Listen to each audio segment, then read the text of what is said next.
Captain Du-Young Lee stared at the strange readings on his screen. Something was wrong with the numbers. After 15 years of cleaning up space junk in the Kuiper Belt, he knew what normal readings looked like. These were not normal. "Hanbit, are you seeing this?" He called out to his chief engineer. Hanbit Kim looked up from his own screen, his usually calm face showing surprise. "Yes, Captain. Whatever that thing is, it's bigger than any space debris we've dealt with before." The salvage ship Heta slowly moved closer to the mysterious object.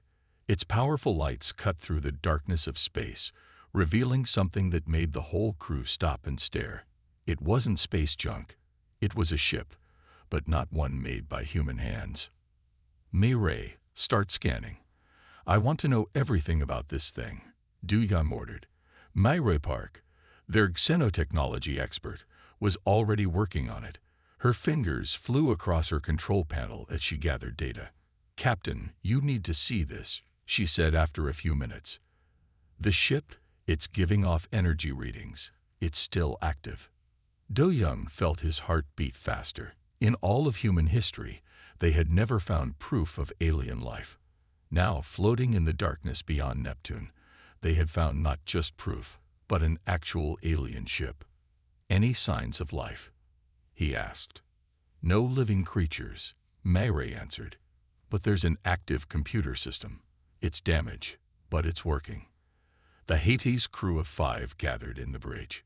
Besides Du-Young, Hanbit, and May-Ray, there was Tu-Yang Choi, their science officer, and Ji-Hoo Kang, their security chief.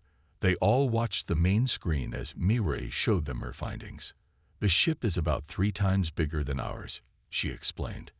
"It looks like it was a warship, but most of its weapons are destroyed. The interesting thing is this." She pointed to some unusual readings. "It's like it's trying to talk to us." "Talk to us?"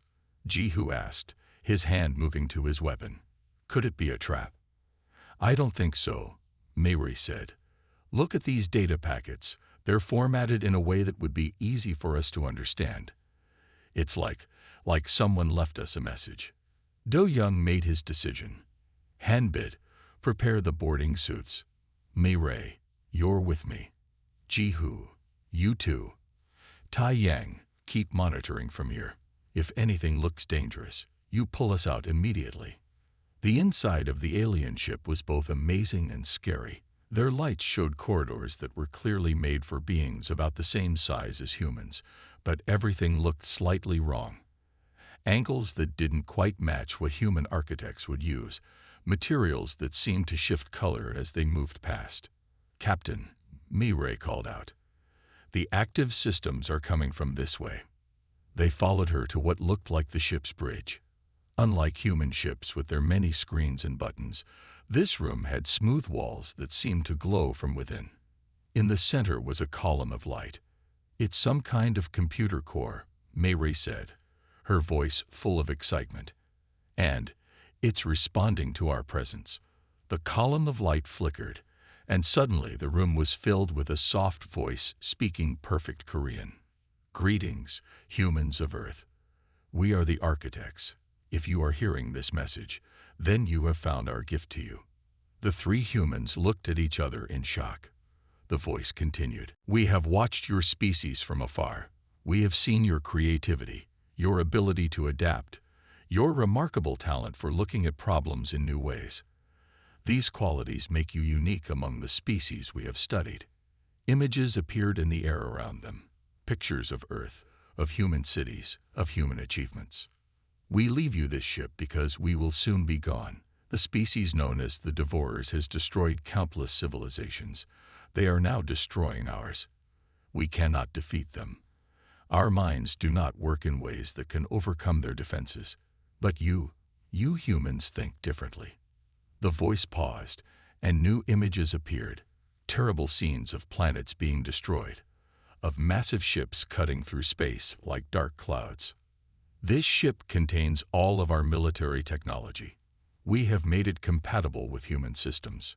Study it, improve it, use it in ways we never imagined. The Devourers will come to your solar system. They always do. But unlike us, you have a chance to survive, to win.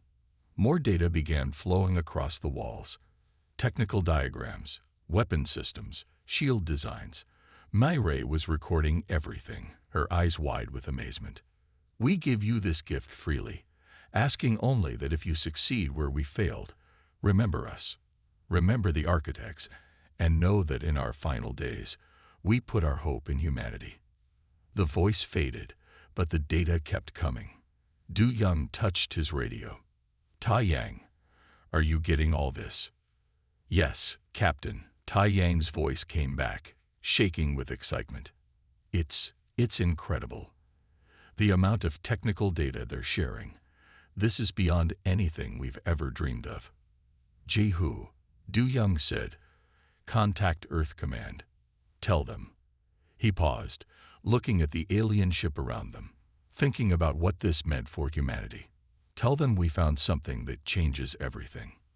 Over the next few hours, as they waited for Earth Command's response, the crew began to understand just how big their discovery was. The architects hadn't just left them a ship. They had left them a library of advanced technology, carefully organized so humans could understand it. Look at this, Hanbit said, pointing to some technical diagrams. They're faster than light drive. It's amazing. But there are gaps in the design, places where it could be more efficient. It's like they're inviting us to improve it. Same with their weapons, Jehu added. Advanced, yes, but rigid, predictable. No wonder they couldn't beat these devourers. Myray was the most excited of all. The quantum computational systems, they're beyond anything we've ever made. But look here. She pointed to a section of code. They process information in completely straight lines. No creativity, no intuitive leaps, just pure logic. Do Yun listened to his crew's observations, and slowly he began to understand. The architects hadn't just given humanity a weapon. They had given them a challenge. Here was all their knowledge, all their technology, but with room for human creativity to make it better.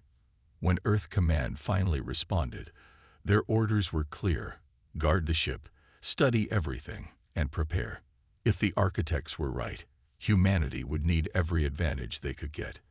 As Do Yun looked out at the alien ship through the Hate's windows, he thought about what this meant. Humanity had just been thrust into a war they didn't start, against an enemy they'd never met, using technology they barely understood. But as he watched his crew already starting to find ways to improve the architects' designs, he felt something unexpected. Hope. Maybe the architects were right. Maybe humanity's greatest strength wasn't in their technology, but in their ability to think differently, to find new solutions to old problems. The devourers were coming, but when they arrived, they would find something they'd never faced before: humans who had taken alien technology and made it their own. Do Young smiled. The real work was just beginning. 6 months had passed since the discovery of the alien ship. The Lunar Research Station, humanity's largest space laboratory, had become a hive of activity. Dr. Tai Yang Choi stood at the window of his new office, looking at Earth hanging in the black sky. The alien ship, now called the Gift, floated nearby, surrounded by research vessels. Dr. Choi, a voice called from the doorway. The new tests are ready. Tai Yang turned to see Myray Park, who had been promoted to lead the neural interface team. After their discovery, the entire crew of the Hate had been moved to Luna Station. Their experience with the Gift made them too valuable to return to salvage work. Show me, Tai Yang said, following Myray to the testing chamber. Inside, Hanbit Kim sat in what looked like a pilot's chair, but it wasn't from Earth. The chair was made from the same color-shifting material as the Gift's walls. Wires connected Hanbit's head to the alien systems. Ready? Myray asked. Hanbit nodded. Start it up. Myray pressed some buttons on her control panel. The alien chair began to glow with a soft blue light. Hanbit closed his eyes, and the screens around them came to life. It's working, Myray said excitedly. The neural connection is stable. How does it feel? Hanbit. It's amazing, Hanbit said slowly. It's like I can feel the ship's systems. They're not just machines anymore. They're like extensions of my body. This was the breakthrough they had been working toward. The architect's technology was incredibly advanced, but it had always felt cold and rigid. Until now, they hadn't understood why. The architects, with their logical minds, had built their systems to work like computers. But humans didn't think like computers. Look at these readings, Mayray said to Tai Yang. When we try to use the systems like the architects did, we only get 60% efficiency. But with the neural interface, she pointed to the numbers on her screen. We're getting 98%. And in some areas, we're going beyond what the architects thought was possible. The door opened, and Captain Du Young Lee walked in. He wasn't a salvage captain anymore. Now he led the military side of the research project. How's it going? He asked. Better than we hoped, Tai Yang answered. Mayray's neural interface is working perfectly. Hanbit can control the alien systems just by thinking about it. Do Young watched as Hanbit made the test system perform increasingly complex operations. Can this work with the weapons systems? That's the interesting part, Mayray said. The weapons are actually responding better to human control than any other systems. It's like they were waiting for a different kind of mind to use them. In another part of the station, Jihu Kang was working with a team of military experts. They were studying the architect's records of battles against the Devourers. Every fight followed the same pattern. The Devourers would arrive, the architects would try their logical, calculated attacks, and the Devourers would win. The problem wasn't their technology, Jihu explained to Du Young later that day. The architect's weapons were powerful enough. They just couldn't think of new ways to use them. Every battle was like a game of chess where they always made the same moves. And the Devourers knew exactly what to expect, Du Young added. But we don't play that way. Exactly. Jihu pulled up some battle simulations his team had created. Look what happens when we add human unpredictability to the equation. The simulation showed a space battle. But instead of the straight-line formations the architects had used, the human ships moved in ways that made no logical sense. They took risks, made fake attacks, and used strategies that the architects had never considered. The Devourers won all those battles because they knew exactly what the architects would do, Jihu said. But they've never fought humans before. Back in the testing chamber, Hanbit was making another discovery. The quantum computational systems, he called out. They're not just for calculations. They can learn. Mayray rushed to check his readings. He's right. The systems are adapting to how Hanbit thinks. They're becoming more efficient, more creative. The architects never noticed this because their thinking was too rigid to trigger the adaptation. Tai Yang quickly called a meeting of all the project leaders. As they gathered in the main conference room, the excitement was visible on every face. What we've discovered today changes everything, Tai Yang began. The architect's technology isn't just compatible with human minds. It works better with us than it ever did with them. The neural interfaces, the adaptive systems, even the weapons, they all respond to human creativity and intuition in ways the architects never imagined. But why give us their ship if they knew their technology worked better with human minds? Someone asked. Because they were smarter than we thought, Du Young answered. They didn't just give us their technology. They gave it to us because they knew we would use it differently. They knew we would find ways to improve it that they couldn't even imagine. Mayray stepped forward. I found something else in their databanks, she said. The gift isn't the only ship they left. There are others, scattered across different galaxies. They didn't just choose us. They gave different species a chance, hoping that at least one would find a way to defeat the Devourers. The room was quiet as everyone thought about what this meant. The architects hadn't admitted defeat. They had created a backup plan. They had trusted in the diversity of life in the universe, hoping that some species, somewhere, would think differently enough to succeed where they had failed. How long do we have? Jihu asked the question everyone was thinking. Based on the architect's data, the Devourers follow a pattern, Tai Yang said. They'll detect our technological advancements soon. When they do, they'll come to investigate. We probably have less than a year. Do Young stood up. Then we have work to do.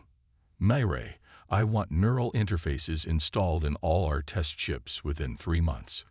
Hanbit, keep working with the quantum systems. Find out everything they can do when paired with the human mind. Jihu, run more battle simulations. Think of the craziest strategies you can imagine. The kind that no logical species would ever try. As the meeting broke up, Du Young stayed behind, looking at the hologram of the gift floating above the conference table. The architects had given humanity an amazing gift, but the real gift wasn't the technology.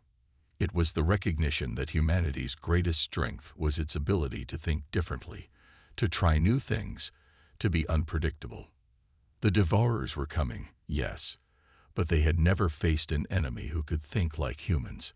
They had never faced an enemy who could take logical, predictable technology and use it in illogical, unpredictable ways. Maybe that's why the architects chose us, Du Young said quietly to himself. Not because we're smarter or stronger, but because we're different. And different is exactly what we need to be. The warning came on a quiet Tuesday morning. Earth's deep space sensors detected unusual energy readings at the edge of the solar system. Admiral Jihu Kang, now the commander of Earth's unified defense fleet, knew exactly what it meant. The Devourers had found them. How long do we have? Du Young asked during the emergency meeting. He now commanded humanity's first hybrid warship, built using both human and architect technology. 3 months, maybe 4, Jehu answered, pointing to the sensor data. They're moving exactly like the architect's records showed. First, they send scout ships. Then they gather their fleet. Finally, they attack. Myray Park stood up next. In the past year, her neural interface system had become the key to humanity's defense plans. Our pilots are ready, she said. The neural links are working better than we ever hoped. Watch this. She played a video from their latest tests. A small hybrid ship flew through an asteroid field, moving in ways that should have been impossible. The pilot, connected to the ship through Myray's interface, wasn't just controlling the vessel. He was feeling it, moving it like it was part of his own body. The architects never tried this because their minds were too logical, Myray explained. But human instincts, human reflexes, they make the ships dance. Hanbit Kim had news too. He hadn't slept much in the past year, working to understand and improve the quantum weapon systems. We found something interesting, he said. The architects' weapons were powerful, but they always fired them in straight lines, at obvious targets. We've been teaching our gunners to curve their shots, to hide their energy signatures, to do things the Devourers won't expect. Do Young nodded. Everything they had learned about the Devourers showed that they won their battles through prediction. They had fought so many species, seen so many strategies, that nothing surprised them anymore. But they had never fought humans before. Show them the new ships, Jehu said to Hanbit. Hanbit pressed some buttons, and holograms appeared above the table. They showed the new vessels of Earth's defense fleet. Some were small and fast, built for surprise attacks. Others were large and powerful, designed to take hits and keep fighting. But all of them had one thing in common. They were unpredictable. The architects built their ships to be perfect, logical fighting machines. Hanbit explained. We built ours to be creative. Each ship has systems that can adapt and change during battle. The Devourers won't be able to predict what they'll do because even we don't always know what they'll do. Tai Yang Choi, who had become Earth's leading expert on architect technology, spoke next.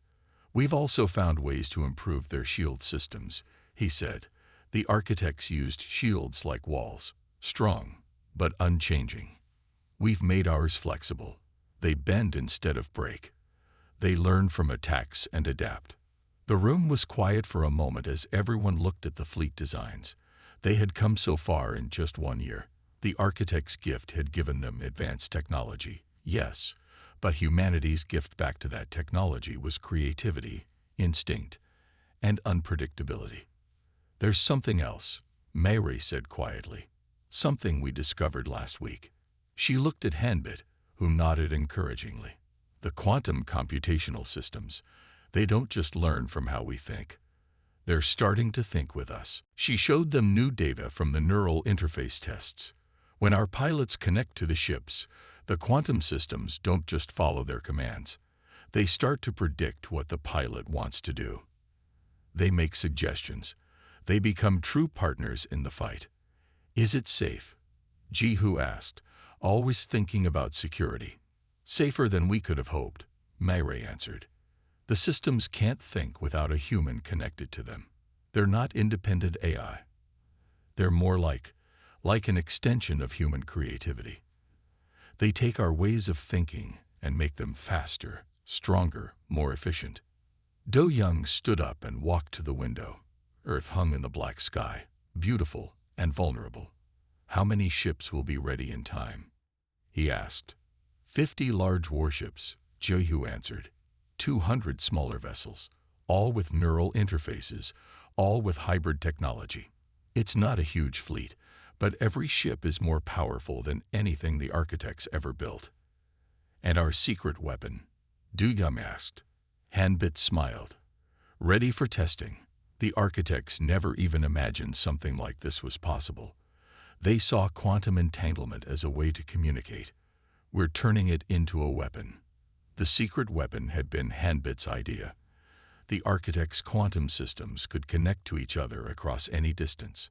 Hanbit had realized this connection could be used to bypass the Devorer's shields completely.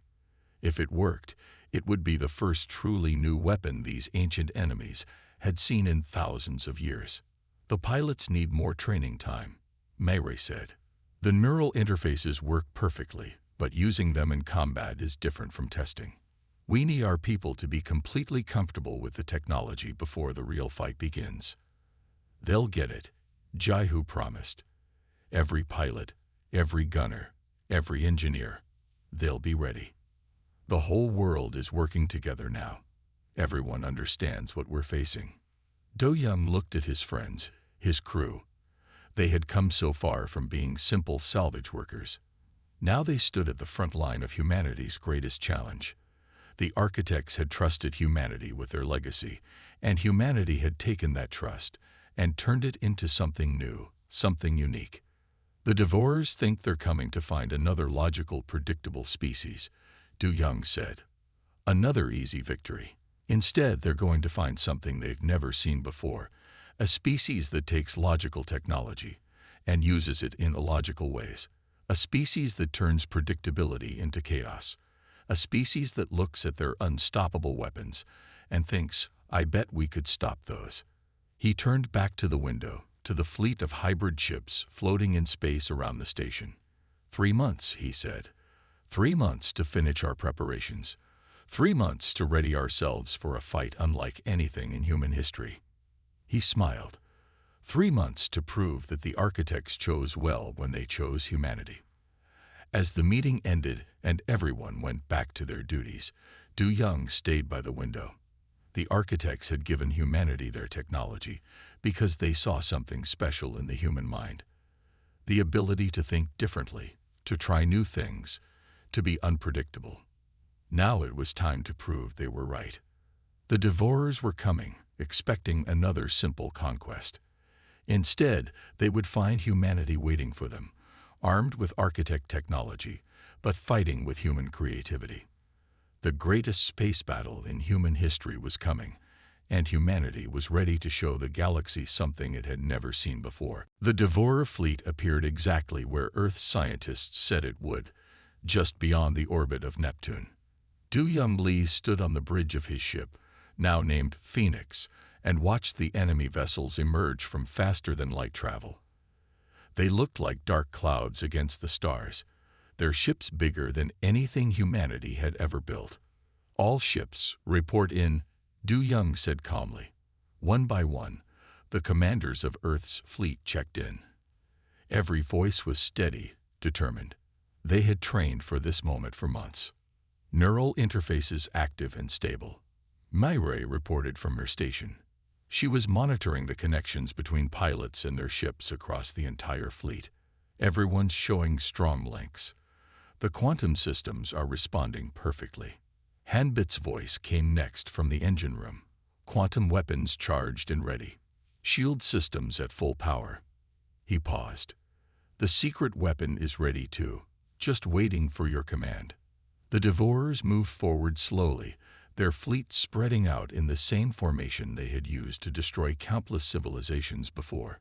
They expected this battle to go like all the others, a quick, easy victory against inferior enemies.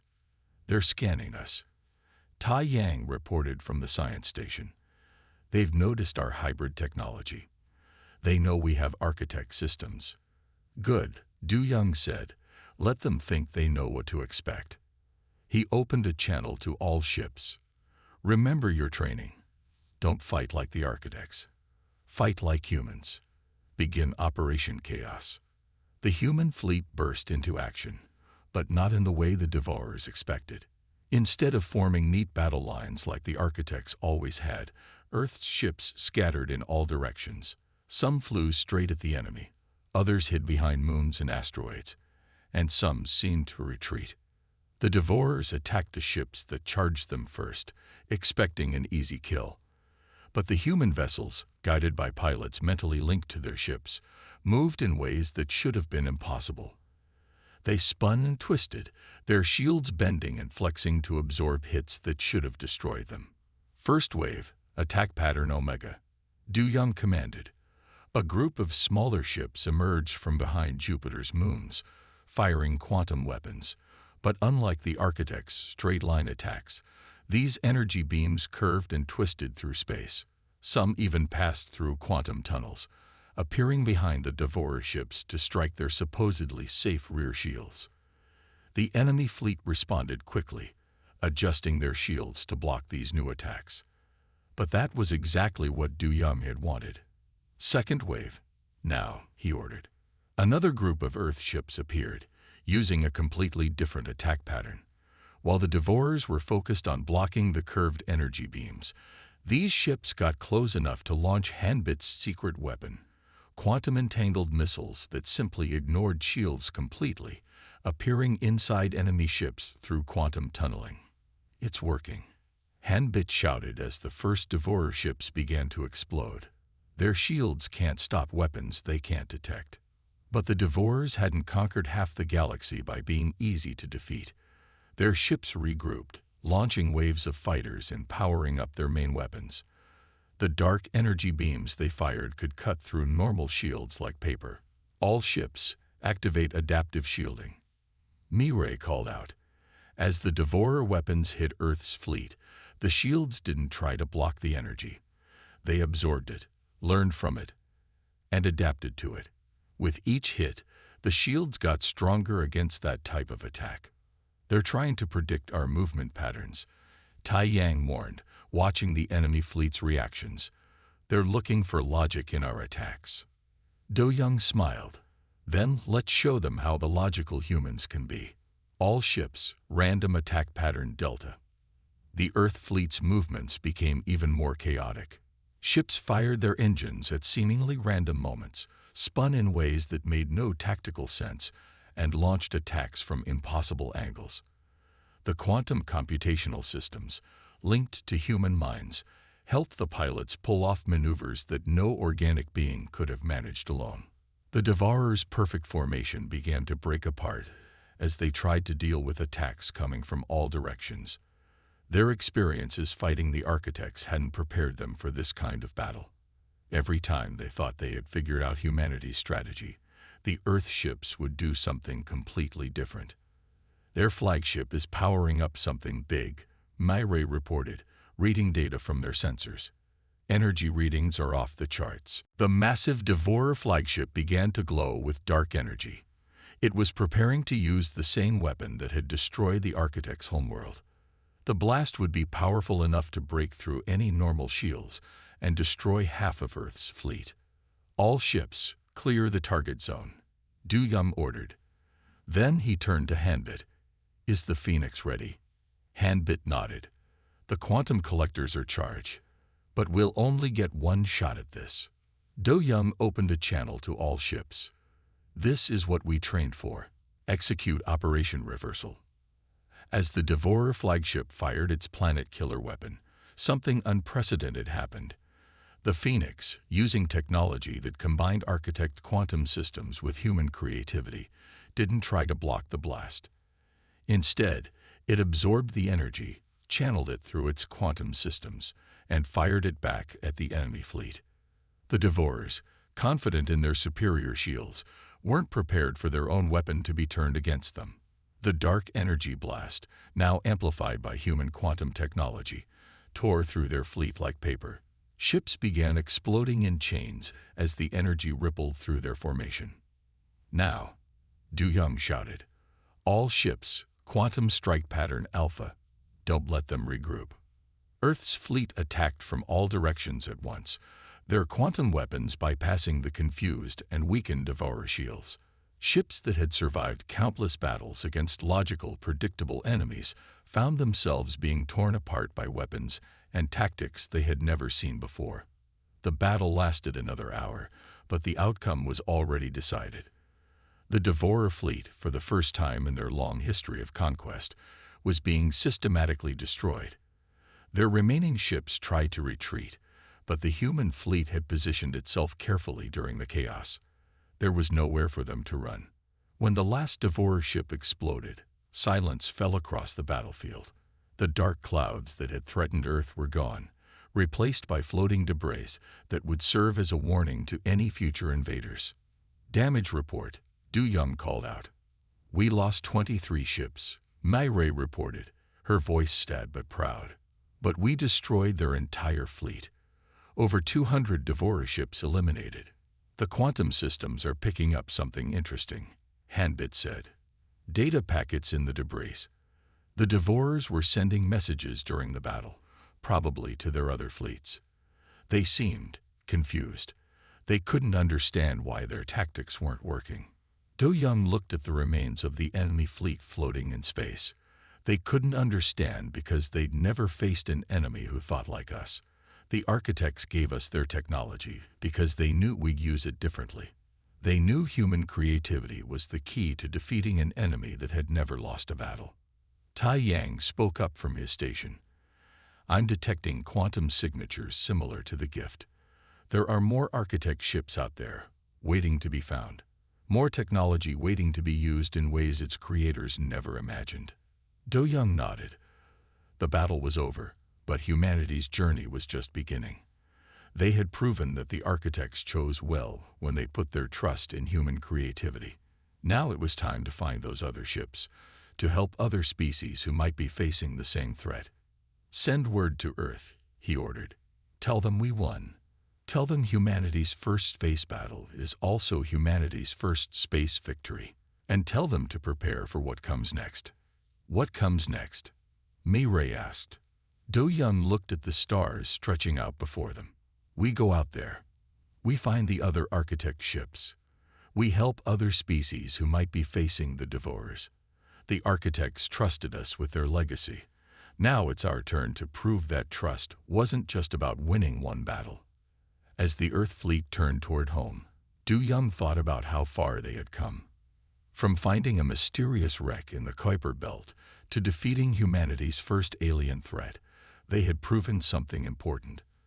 Sometimes the greatest strength isn't having the most advanced technology, but having the creativity to use that technology in new and unexpected ways. The stars seemed brighter somehow as they flew home to Earth. Humanity had faced its first great test among the stars, and they had passed it by being exactly what they were: unpredictable, creative, and unwilling to accept that anything was impossible. The galaxy would never be the same, and neither would humanity. Their journey to the stars had truly begun.